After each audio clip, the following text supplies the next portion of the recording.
제 전기 신호로 누군가를 전기 고문을 해보다니. 와, 야, 씨, 이상해. 아, 이상해. 오, 이상해. 이거 동료에게 못할 짓인 것 같아요. 아니, 복수를 하려고 해도 내가 그걸 겪어봤잖아. 내가 겪어봤기 때문에 이걸 막 할 수가 없네요. 인사할 시간도 많습니다. 여러분의 시간을 낭비해드릴 느리지만 쿨한 과학. 랩미트입니다. 반갑습니다, 교수님들. 반갑습니다. 카이스트 학부가 물리학과 아닙니까? 네, 물리학하고 전산학. 물리학과 전산학. 어려운 거 2개 복수 전공했어요. 박사는 또 어디서 했죠? 뇌과학 분야에서 박사를 했습니다. 이야. 또 오랜 동료입니다. 그래서 딱딱하게는 카이스트 송영조 박사입니다만 뉴런님이라고 불러주시면 돼요. 아, 뉴런 네. 좋네요. 뉴런님으로 이제 나오실 예정이거든요. 어? 네, 뉴런님과 함께 자유의지 있을까 없을까? 오늘 이제 자유의지와 관련된 얘기를 할 건데, 근데 어떻게 보면 오늘은 정확한 답을 드린다고 생각하기보다는 네. 과학적으로 생각했을 때 이런 자유의지에 관련한 개념에 대해서는 굉장히 생각해 볼 점이 많다라고, 이제 여러분들이 평소에 약간 인생에 있어서 질문을 한번 다시 던져보게 되는 좀 그런 시간이 된 거라고 말하는 게 좀 더 좋지 않을까 싶어요. 왜냐하면 너무 논쟁이 많은 주제고, 오늘은 좀 과학적으로 질문을 던져본다라고만 생각을 해주시면 좋을 것 같습니다. 네. 우리가 일반적으로 생각하는 자유의지는 무엇일까? 일단은 과학적인 정의보다는 우리가 평소에 어떻게 일반적으로 생각을 하는지부터 제가 좀 검색을 해봤어요. 그래서 뭐 위키피디아나 나무위키나 아니면 어떤 그 웹사이트들에서 좀 전반적으로 어떻게 정의되는지 봤을 때 결국은 저렇게 한마디로 정의할 수 있을 것 같아요. 네. 어떤 외부적 요소에 영향을 받지 않고 스스로 선택을 하고 행동하는 능력이다 정도로 일단 정리를 할 수가 있을 것 같아요. 그래서 이 자유의지의 그 정의 자체는 사실 과학적으로 굉장히 논란이 많은 주제입니다. 왜냐하면 사실 자유의지의 정의 자체가 명확하지 않아서인 부분이 굉장히 많거든요. 자, 우리한테 익숙하신 분들 세 분이 있죠. 자, 이 세 분들 중에 인간의 얼굴이 아닌 게 하나가 있습니다. 자, 왼쪽부터 1번, 2번, 3번이라고 할 때, 자, 여러분 얼굴이 몇 아니라고? 번일까요? 3번! 그래서 제가 이걸 한번 거꾸로 돌려볼게요. 거꾸로 돌리면은 오, 무섭게 생겼어. 진짜 다시 뒤집어 주세요. 자, 다시 원래대로 하면은 네. 거꾸로 돌려보면은 굉장히 편하죠. 이게 뭐 그렇게 특별한 얼굴이 아닌 것 같죠. 제가 사실 처음에는 윤희님 사진으로 제가 이제 이걸 원래 했었었다. 처음 뵙는 얼굴 사진을 막 제가 편집하고 앉아 있으니까 이 상황이 너무 웃긴 거예요. 아니 좀 약간 또 너무 죄송할 것 같아가지고 하지만 제가 해왔어요. 오, 자, 근데 어때요? 괜찮아. 귀여운데요? 괜찮죠? 제가 한번 제가 이걸 돌려보면 아, 구아두보단 난 것 같아요. 그러네. 그래서 지금 이 착시들이 말을 해주는 거는 그 우리가 이제 얼굴을 볼 때 그 거꾸로 놓을 때는 그 얼굴을 약간 제대로 인식하는 회로가 생각보다 우리 기대만큼보다는 좀 잘 작동이 안 한다라는 사실을 좀 이제 알 수가 있는 뭐 이런 착시들이에요. 자, 지금 보면 이렇게 눈하고 입이 뒤집혀 있는데 생각해보면 이제 눈하고 그 입술의 약간 그 전체적으로 그 주변 부위와 그런 상대적인 위치나 어떤 각도 이런 거는 의외로 생각보다 우리가 거꾸로 있을 때는 그걸 신경 쓰지 않는다라는 걸 이제 여기서 좀 알 수 있는. 자, 항선님은 제가 그래도 나름 이제 눈하고 입술 뒤집어 봤어요. 근데 양님은 눈을 도저히 뒤집을 수 없어 제가 입술만 뒤집어 놨는데 이거 귀여운데요? 네, 저는 뭐 얼굴에 반이 이마기 때문에 적당히 이렇게 뒤집어도 안 됩니다. 네. 자, 어쨌거나 그래서 오늘 이제 착시와 관련된 얘기를 좀 시작을 해본 건데요. 예. 자, 근데 이게 재밌는 게 얼굴을 이제 인식하는 회로와 얼굴이 아닌 다른 물체를 인식하는 회로가 좀 이제 다르게 구성되어 있다는 걸 사실 이걸로부터 알 수가 있어요. 자, 지금 보면은 자, 지금 왼쪽 그 얼굴은 제가 방금 전 보여드린 착시처럼 눈하고 입술이 뒤집혀져 있죠. 그리고 이제 오른쪽의 집도 보면은 저 위에 지붕 그리고 저 네. 문 지금 되게 이상하게 좀 되어 있어요. 이걸 전체적으로 다시 뒤집어 볼게요. 보면 얼굴은 괜찮아요. 근데 오른쪽 이 집 같은 경우는 저 창문 뭔가 뒤집힌 것 같다. 그러니까 네. 좀 더 강하게 느껴지죠. 맞아요. 우리가 물체를 인식하는 회로와 이제 얼굴을 인식하는 회로가 우리 뇌에서 좀 이제 다르게 구성되어 있다는 걸 이제 알 수가 있는 거죠. 근데 생각해 보면은 우리가 이제 얼굴을 인식하는 회로는 원시 시대 때부터 이제 우리의 부족을 좀 친숙한 얼굴을 빨리 알아내고 적들을 빨리 구분하는 게 좀 중요해서 그렇지 않았겠냐라는 좀 진화 심리학적 해석이 이제 있는데 뭐 제가 이와 관해서 좀 깊이 들어가지는 않을 거고, 근데 뭐 어쨌거나 일단 얼굴을 인식하는 이제 이런 회로가 특별히 짜주는 게 생존 연구가 필요했기 때문일 것이다라는 얘기를 좀 이제 드리고 싶은 거예요. 지금까지 보던 게 착시였는데 이건 착시의 정의예요. 그래서 이게 시각에 관해서 생기는 착각을 이제 착시라고 하는데, 그럼 이제 착각은 내가 아닌 이 외부에 존재하는 사물에 대해서 가지는 그런 잘못된 뭐 인식이나 지각 같은 걸 우리 이제 착각 착각이라고 해요. 제가 오늘 이런 착각에 대해서 좀 더 자세히 설명드리기 위해서 되게 유명한 것도 가져오고 약간 처음 보실 만한 것도 좀 이제 가져오긴 했어요. 자, 이 굉장히 유명한 착시죠. 흰골 파검. 자, 일단 그 두 분은 이거 흰골로 보이세요? 파골로 보이세요? 전체적으로는 하얀색 아닌가요? 아, 전체적으로 하얀색. 그럼 난 이제 저 무늬는? 진짜 이해 안 가. 난 진짜 파검으로 보이거든요. 아, 진짜요? 저도 흰골이에요. 피디님이 저도 네, 흰골. 아, 그러니까 제가 이상하거든요. 근데 여기 흰골이 되게 많네요. 원래 실제로는 그 파검으로 보는 비율이 약간 70% 이상으로 알고 있는데 어떻게 보면 저 차시가 이제 왜 일어나는지에 대해서는 약간 좀 애매모호하게 알고 계신 분들이 이제 많을 것 같아요. 위에 지금 이렇게 네모난 블럭이 있고 아래에 또 네모난 블럭이 있죠. 네. 자, 네. 위에 네모난 블럭 무슨 색이죠? 검정- 뭐 검정색 하면 좀 진한 회색? 진한 회색? 뭐 이렇게 아, 생각할 수 네, 있겠죠. 네, 네. 그다음에 이제 아래쪽은 무슨 색이죠? 흰색. 흰색. 근데 이제 위에 블럭하고 아래 블럭이 정확하게 같은 색깔입니다. 네? 자, 지금 이게 사진이잖아요. 네. 저 제가- 사진이랑 아까 자료랑 똑같은 거 맞죠? 아, 똑같은 거 맞죠? 어. 이제 가운데를 가리면 이제 좀 더 확실해지는 거죠. 어? 이렇게 보면 이제 완전 다시- 같은 색인 게 좀 보이죠? 떼보실래요? 한번. 떼면은 와, 오 달라 보여. 알고도. 이 가운데가 뭐가 있냐에 따라 가지고 이제 그러네. 알고도 그러네. 자, 그럼 여기서도 저기 이제 A 타일이 있고 B 타일이 있죠. 저 두 타일의 색깔도 정확하게 같습니다. 진짜? 색상이 오, 안 바뀌네. 와, 글자랑 그림자의 어떤 그 상황 이런 걸 가지고 우리가 착각을 하는구나. 그렇죠, 그렇죠, 그렇죠. 지금 저 이제 큐브가 있잖아요. 네. 예. 쪽 큐브 윗면의 가운데 저 네. 블럭이 무슨 색깔이죠? 갈색이요? 갈색. 갈색. 저 앞면의 가운데 무슨 색이죠? 노란색? 자, 여기서 자 보세요. 지금 다른 색깔로 보이죠? 아, 왜 그래요? 자, 이것도 정확하게 같은 색깔입니다. 왜 그러지? 뭐지? 왜? 자, 그럼 네. 이건 진짜 신기하다.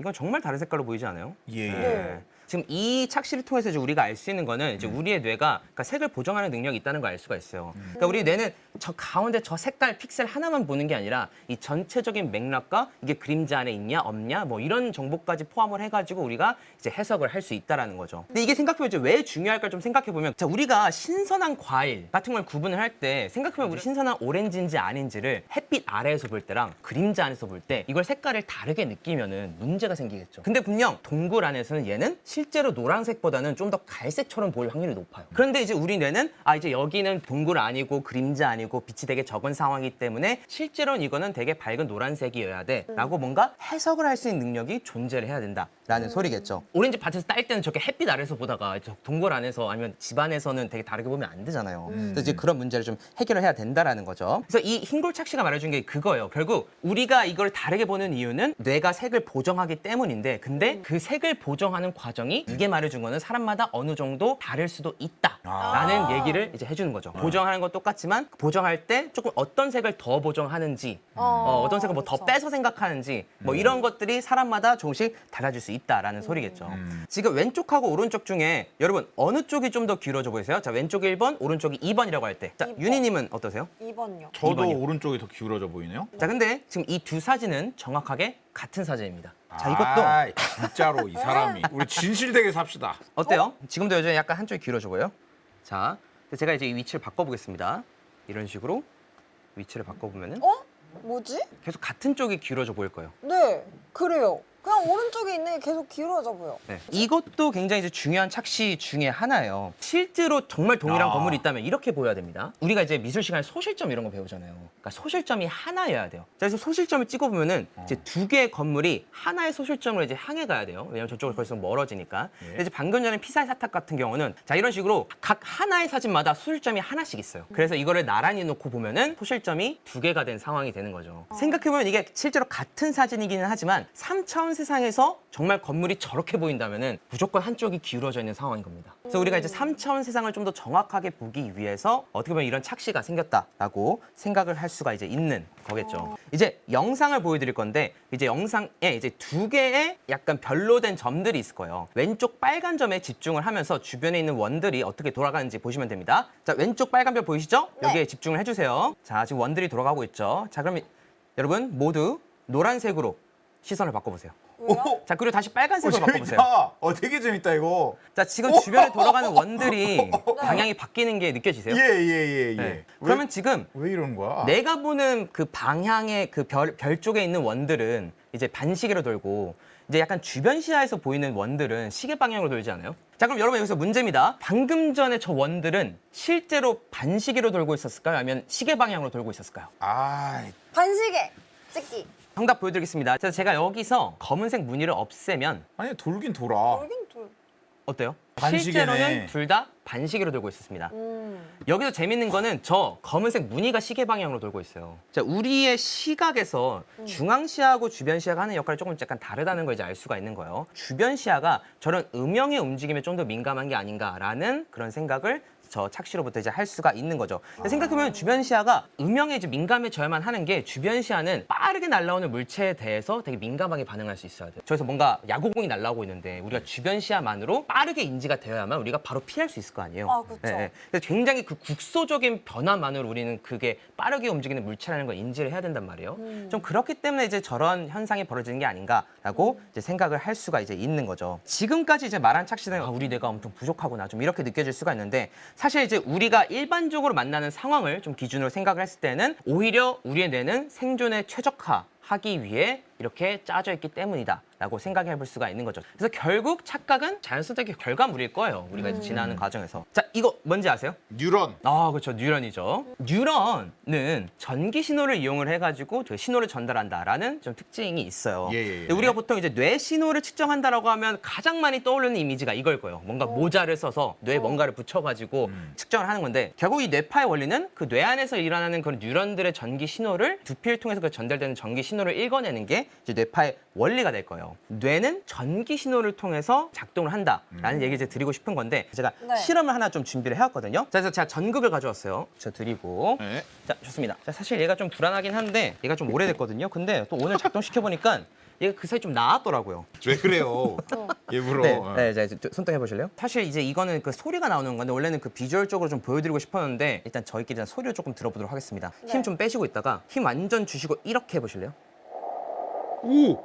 이 유니님 팔에서 나오는 전기 신호를 지금 소리 신호로 좀 바꾸고 있는 중입니다. 자, 여기서 한번 다시 힘서 해주시고 소리가 커지는 게 느껴지죠? 네. 그래서 이게 소리가 최대한 커지는 그 지점을 좀 아셔야 돼요. 자, 그러면 이제 그 느낌 이제 그대로 기억을 해주시고 이제 재밌다. 자, 이제 뭘 할 거냐면은 그러니까 이제 뇌에서 이제 신호를 보내가지고 팔에서 지금 전기 신호가 나오고 있을 거 아니에요? 그 전기 신호를 이제 양님의 팔로 보내보도록 하겠습니다. 어떤 일이 벌어지는지. 자, 그럼 이제 그 전기 신호를 제가 전달할 수 있는 세기를 좀 조정할 수가 있거든요. 근데 여기서 일단 그 최소 1에서 최대 8까지 있어요. 일단 1로 해주세요. 그러니까 그럼 약간 맛만 보고. 여기 가족이 있습니다. 남자는 발이지. 저도 그렇게 생각해요. 사실 8부터 시작했어야 된다라고 이 생각을 사람들아. 하는데 저 느낌이 와요. 아무것도 안 해요. 그러니까 1은 너무 약해요. 아, 1은 너무 약해요? 1은 너무 약해서 3. 3 괜찮다. 네, 3. 자, 다시 양님 팔도 편하게 계시고. 네. 자, 윤희님 한번 해보실래요? 오! 이거 갔어요? 왔어. 근데 버틸만 하죠, 3은. 버틸만한데 네. 이게 굉장히 불쾌하네요.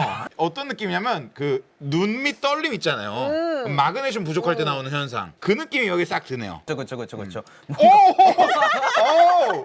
불쾌해. 좀 높여볼게요, 이제. 5 가보죠. 그럼 제- 다시 이제 5입니다, 5. 제 전기 신호로 누군가를 전기 고문을 해보다니. 네. 와, 야, 씨, 이상해. 이상해. 오, 이상해. 야, 그만해. 왜 그래? 약간 윤희님 집중하셔가지고. 거의 전기뱀 장었어. 야,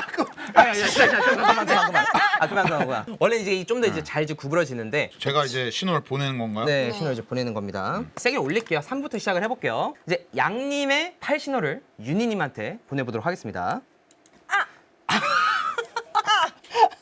그럼 이제 4로 올려볼게요. 움직이긴 해요.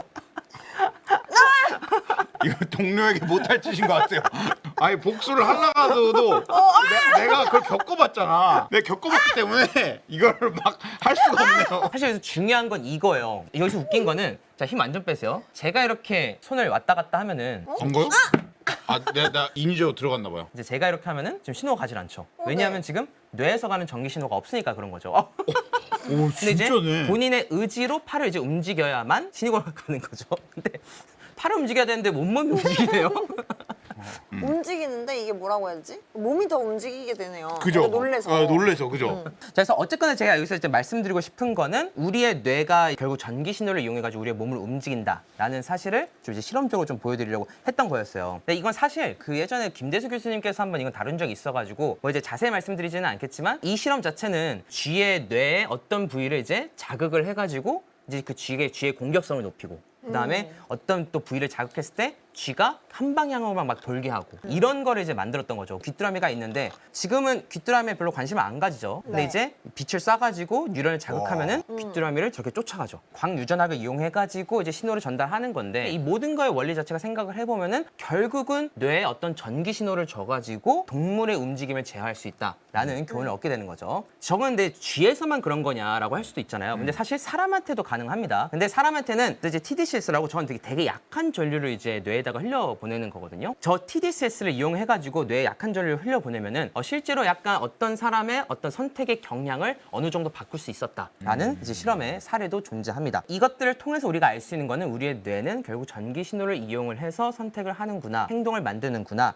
라는 이제 얘기를 우리가 해볼 수가 있는 거죠. 자, 그렇다면 여기서 좀 생각을 해볼 게 있어요. 자, 우리의 뇌가 전기 신호로 작동을 한다면은 굉장히 어려운 수식들에 의해서 우리의 뇌가 작동을 해야만 할 거예요. 맥스웰 방정식으로 뭔가 이제 우리의 그 전기 신호가 작동을 한다면은 결국 우리의 뇌도 저 맥스웰 방정식에 의해서 뭔가 서술이 되고 설명이 될 수가 있을 거예요. 그래서 실제로 이런 뉴런에서 신호를 전달하는 것을 저렇게 회로를 만들어가지고 저 회로가 우리 뇌의 전기 신호 전달을 뭔가 묘사할 수 있다라는 이제 그런 모델도 존재를 해요. 우리가 만들어내는 선택도 어떤 저런 수학적 규칙 하에, 물리적 법칙의 지배 하에 놓여 있을 거다라고 말씀을 드리는 거예요. 자, 그렇다면 한번 생각을 해보세요. 우리의 모든 선택과 생각이 다 물리 법칙에 의해서 결정이 된다면은 우리가 정말 자유의지가 있을까요? 자, 저기가 어디죠? 별마당 도서관입니다. 저 별만도서관. 포스트잇 한 3장씩 드릴게요. 저기 코엑스에 있을 만한 것들을 조금 여기다 써주시면 돼요. 그럼 예를 들어가지고 뭐 약국도 있어, 음식점, 카페 뭐 이런 게 있을 수가 있겠죠.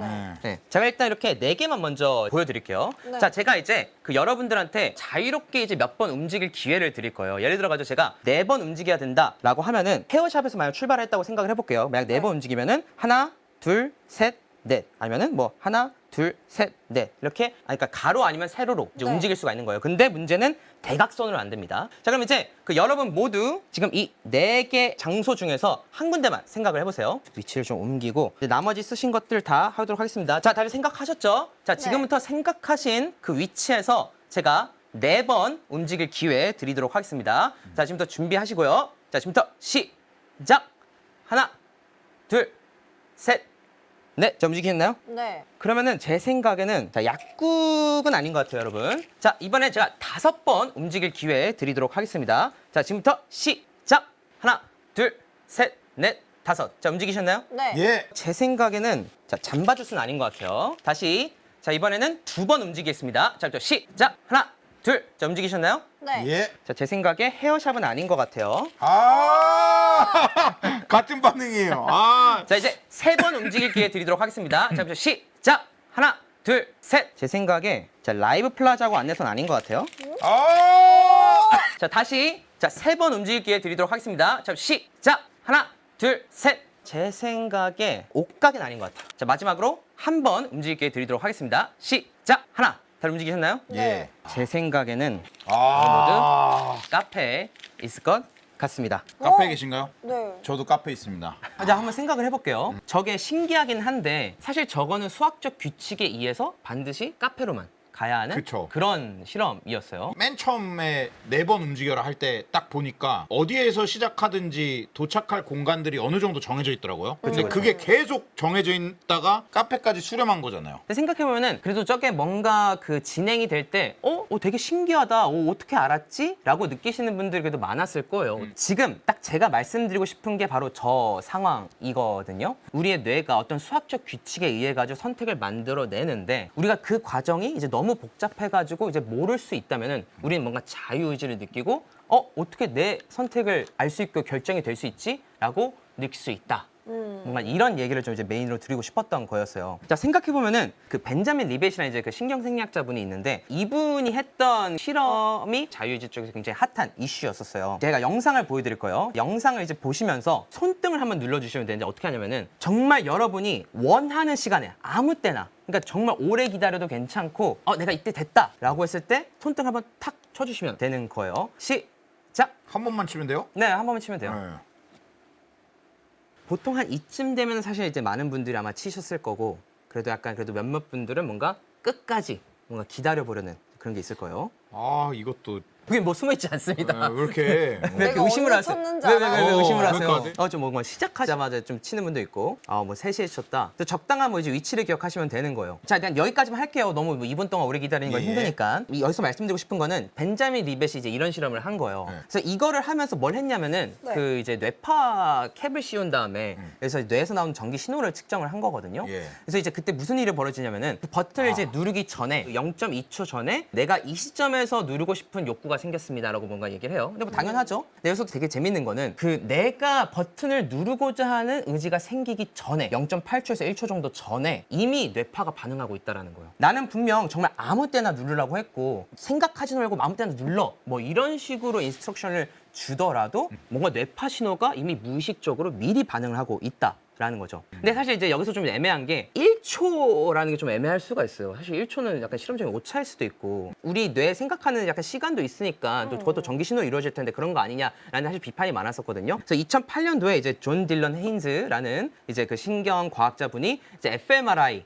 라는 그 해상도가 높은 기술을 이용해가지고 했는데 여기서는 버튼 2개 중에 어떤 버튼을 누를지를 아무 때나 이제 누르라고 하는데 어느 버튼을 누를지를 한 대략적으로 10초 전에 이제 예측을 했다라는 이제 그러한 실험이 있었어요. 10초 전에? 그러니까 이런 느낌이에요. 양님한테 본인이 원하는 순간에 아무 때나 왼쪽 아니면 오른쪽 버튼 누르세요 라고 했는데 제가 10초 뒤에 왼쪽 버튼 누르시겠네요? 뭐 이런 상황이 가능할 수도 있다라는 거죠. 근데 당연한 거 아닌가? 뇌에서 먼저 생각해야 하니까. 저도 1초 때는 그런 생각을 했거든요.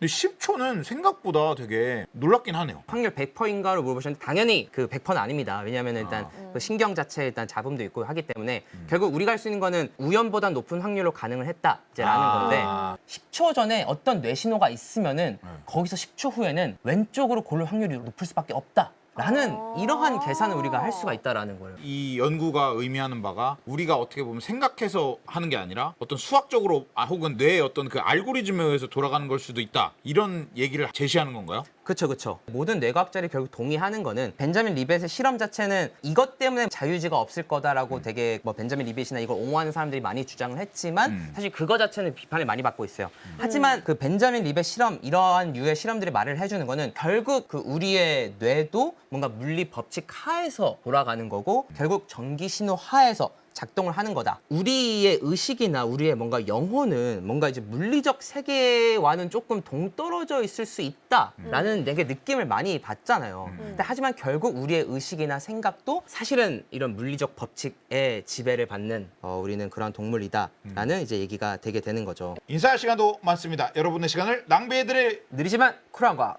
랩미팅이었습니다. 감사합니다, 교수님들. 감사합니다.